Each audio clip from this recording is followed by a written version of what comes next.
Hey, this is Joe Price. I just wanted to create a short video to show you this really great campaign that Family Search has on their website.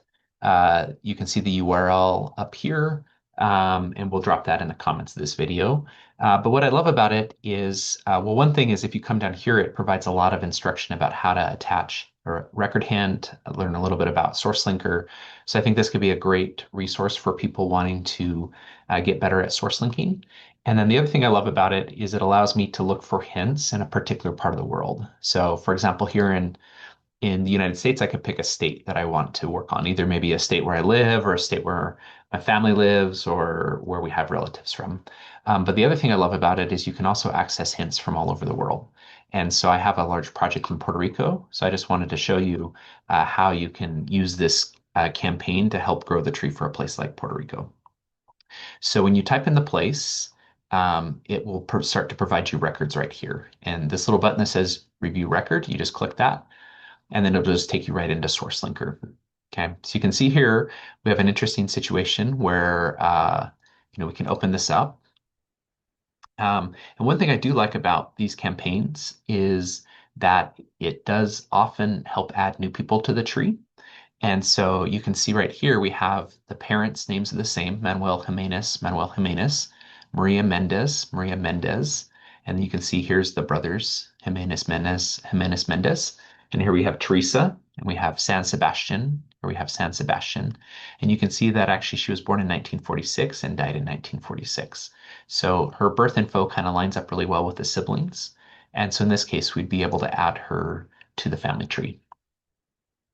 Now, normally we wouldn't add someone to the tree born in 1946, but because this is a death registration, we're able to do that. Okay, and then we just attach the source to the parents. Okay, and so that's it. And if you're working on someone, if you're working on a place where your own family's from, you can always come to the profile and you could hit view relationship. Okay, so in this case, I'm not related. But if, depending on what part of the world you pick, you might be related to the person. Okay, then we just come back here and notice that the record we just did will disappear. And then we can just click another one. Okay, so let's take a look at this one. So we're going to open up details. So again, we see San Sebastian, San Sebastian. I think looking for place is really important as a starting point. And then we come up here and we have Margarita Rodriguez Mendez. Margarita Rodriguez Mendez. So that's good. The one thing that's kind of got me worried here is the dad has a different second surname. You can see here's his parents. Okay. Um, that's a and let's just check on the mom as well. So um, we can hit change person and look at the mom. And let's just see if her parents line up. So Rodriguez Mendez. Yeah, so this is a tough one.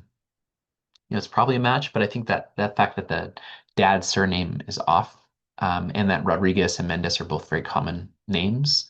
Uh, and you can see here Rodriguez, Rodriguez. I don't know. So in this case, I'm actually going to skip this one. I might come back and do a little bit more research and see if I can figure it out. But you should always feel comfortable as skipping. It'll just stay right there. Let's just try a couple more together. Okay, so here we have another one. So you can see Cabo Rojo, Cabo Rojo. Okay, here's the parents' names. Here we have a birth in 1888. We have a birth here in 1892. Montserrat Linares. So again, we don't have a ton to go on. Let's kind of build up the clues for this one. So for the mom, we have two pieces of the name that are matching. And then for the kids, we have a place that matches, and then the birth years are pretty close to each other. Okay, so again, this is kind of this is a harder call. And so we could always come do a little bit more research on this family. And that's really kind of your decision. So I'll probably come back and do a little bit of research on that family, though I think this is probably a match. Let's go to this next one here. Maybe this will be our last one. Okay, so this is an interesting case where we have, a partially attached. This record's actually attached to a different person. So let's actually go take a look at that person really fast. So you come over here. Let's just open it up in a new thing. Okay, so right here we have Francisca attached to Hilario and Luisa Torres. If we come back in here, here's the Lorenzo and Hilario. Okay, so one thing we could do is if we change person over here, let's see if it will, let me see if I can get it to, Yeah. So then all we did was by just changing the focus person, it actually allowed us now to attach this record to the parents of Francisca. So we'll do that, attach. Though it's interesting that there's that other match out there, and so maybe there's some duplicates that need to be merged. Okay. So again, I just want to emphasize that you have some great instructions below here about how to do source linking. It allows you to search a particular place. And the other thing is I have found that a lot of these ones I work on add new people to the tree, and that's always a really great thing. SourceLinker is really one of the most important places where new people get brought into the tree in the context of a family. So I hope you try this out, and feel free to post any comments about your experience using this. And Family Search has a lot of record hints, and so it'll be great to have this be a place where people can go to access a lot of those amazing record hints.